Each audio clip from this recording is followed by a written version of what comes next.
Kita terkejut. Ish, budak main autism boleh. أعوذ بالله من الشيطان الرجيم إن المتقين في ظلال وعيون وفواكه مما يشتهون كلوا واشربوا هنيئا بما كنتم تعملون. Agak bukan dia seorang, ada beberapa orang pelajar yang ada mild autism. First tahun 2 tahun lepas pun ada seorang pelajar mild autism juga, sampai dalam tempoh 3 bulan. Waktu tu kita terkejut. Ish, budak mild autism boleh. Dia betul mild autism. Tapi subhanallah, mak ayah ni bila datang interview budak-budak mild autism ni, dia kadang-kadang kita tak perasan waktu dia datang interview kan. Jadi orang ni memang bijak. Memang ini. Kalau kita tanya dia semangat, memang semangat dia orang memang luar biasa. Kan? Jadi adalah beberapa orang lagi yang masuk, antara yang terbaru adik Ziyad tu, dia dapat berjaya hafiz dalam tempoh 4 bulan lebih. 4 bulan lebih. Dia mild autism dia ni, biasa orang yang mild autism ni dia ada isu fokus.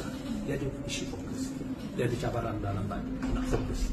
Tapi subhanallah, dalam bentuk game, dalam bentuk magic number, ada numbers, ada letak target dan sebagainya, membuatkan mereka ni, walaupun kita nampak yang mereka ni sebenarnya tak fokus, kita nampak dia orang tak fokus, tapi sebenarnya mereka sangat fokus. Dia boleh mengaji, menghafal Quran dengan lancar, boleh murajaah Quran dalam keadaan dia main kan? Dalam Quran, dalam keadaan dia nampak macam enjoy main, tapi dia buat sesuatu yang luar biasa. Budak-budak mild autism ni pun kita sama. Sebab Akmal memang dalam sistem Akmal, fokus adalah keutamaan.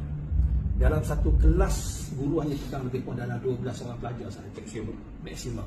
Jadi setiap guru ni, kita latih guru-guru Akmal ni, kunci kejayaan itu adalah guru.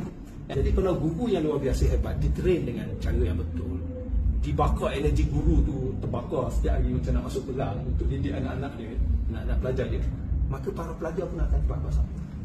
Formula ni macam tu, betul guru, betul pelajar.